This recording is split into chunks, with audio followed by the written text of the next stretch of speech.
Waxaan isku dayayaa in aan sare u qaado Ingiriisigayga maalin kasta maxaa af Ingiriisi lagu dhahaa. I am trying to improve my English every day. I am trying to improve my English every day. Wax weliba si dhow ayay u hagaagi doonaan maxaa af Ingiriisi lagu dhahaa.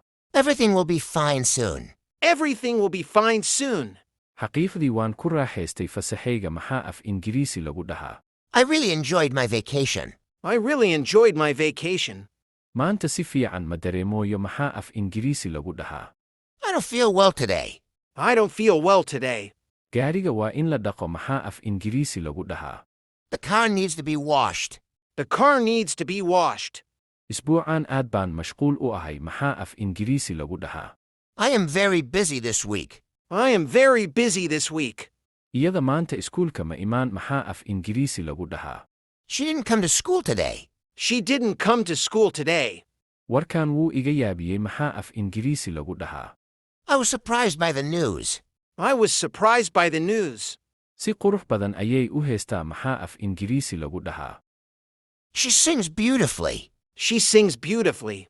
Magaalada waxay ka dhisayaan waddo cusub maxaa af Ingiriisi lagu dhahaa. They are building a new road in the city. They are building a new road in the city. Waan ka daahnay kulanka maxaa af Ingiriisi lagu dhahaa. We are late for the meeting. We are late for the meeting. Maanta way faraxsan tahay maxaa af Ingiriisi lagu dhahaa.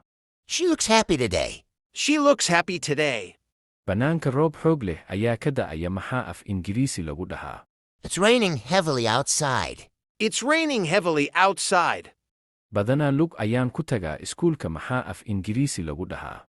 I usually walk to school. I usually walk to school.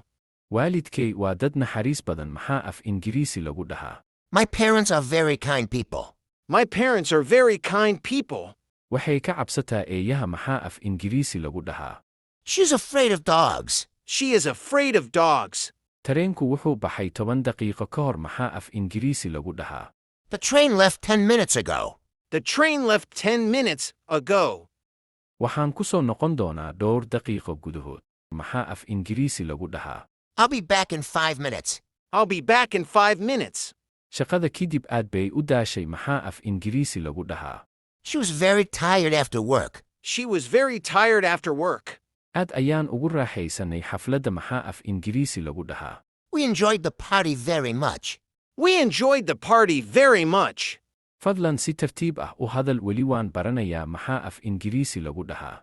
Please speak slowly. I'm still learning. Please speak slowly. I'm still learning. Ma aqaan sida mashiinka loo isticmaalo maxaa af Ingiriisi lagu dhahaa. I don't know how to use the machine. I don't know how to use the machine. Weli ma aana daawan filimkaas maxaa af Ingiriisi lagu dhahaa. I haven't seen that movie yet. I haven't seen that movie yet. Haddii aad doonayso koorso Ingiriisi oo lacag la'aan ah nagala soo xiriir WhatsApp nambarka halkan kaaga muuqdo mahadsanid sidoo kale casharka laag saar siina sheer garay.